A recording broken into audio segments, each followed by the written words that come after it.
अयोध्या के राम मंदिर से जुड़ी एक बड़ी खबर सामने आई है। राम मंदिर के चढ़ावे में कथित चोरी और गबन के मामले में 8 लोगों के खिलाफ नामजद एफआईआर दर्ज की गई है। श्री राम जन्मभूमि तीर्थ क्षेत्र ट्रस्ट की शिकायत और एसआईटी की सिफारिश के बाद ये कार्रवाई की गई। बड़ी बात यह है कि एफआईआर में नामजद सभी 8 आरोपियों को गिरफ्तार कर लिया गया है। जानकारी के मुताबिक ये मामला राम जन्मभूमि कोतवाली में दर्ज किया गया है।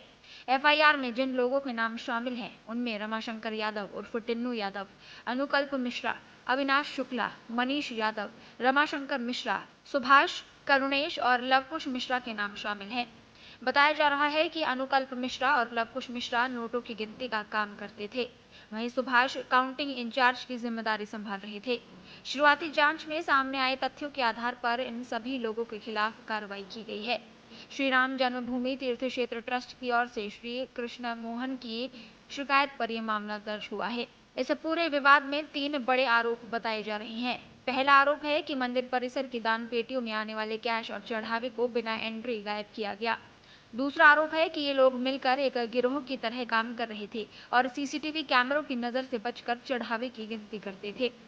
तीसरा आरोप ये भी है कि श्रद्धालुओं से दर्शन और विशेष पूजा के नाम पर फर्जी रसीदें दी जाती थी और पैसा ट्रस्ट की जगह निजी जेबों में चला जाता था। एसआईटी की जांच में भी इस तरह के तथ्य सामने आने की बात कही गई है। यूपी सरकार के निर्देश पर इस मामले में बीएनएस की धारा 306, 316(5), 317(4), 317(5), 61 और 3(5) के तहत एफआईआर दर्ज की गई है।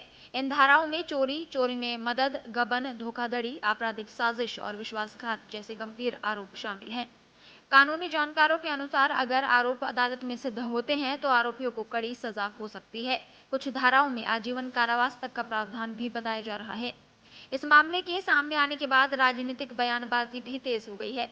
समाजवादी पार्टी प्रमुख अखिलेश यादव ने इस कार्रवाई पर सवाल उठाते हुए सोशल मीडिया पर कहा कि बीजेपी राज में नाइंसाफी की झांकी दिख रही है।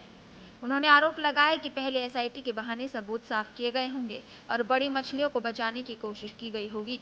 वहीं विश्व हिंदू परिषद के प्रमुख आलोक कुमार ने कहा कि समाजवादी पार्टी और कांग्रेस 2027 के उत्तर प्रदेश विधानसभा चुनाव से पहले विवाद खड़ा कर राजनीतिक लाभ लेने की कोशिश कर रहे हैं।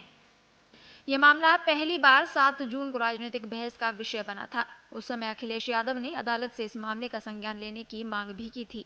अब एफआईआर दर्ज होने और सभी आरोपियों की गिरफ्तारी के बाद जांच एजेंसियों की आगे की कार्रवाई पर सभी की नजरें टिकी हैं।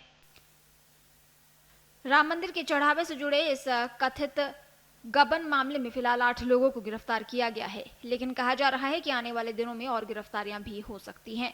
अब देखना होगा कि जांच में और कौन कौन से नाम सामने आते हैं और अदालत में आरोप कितने साबित हो पाते हैं।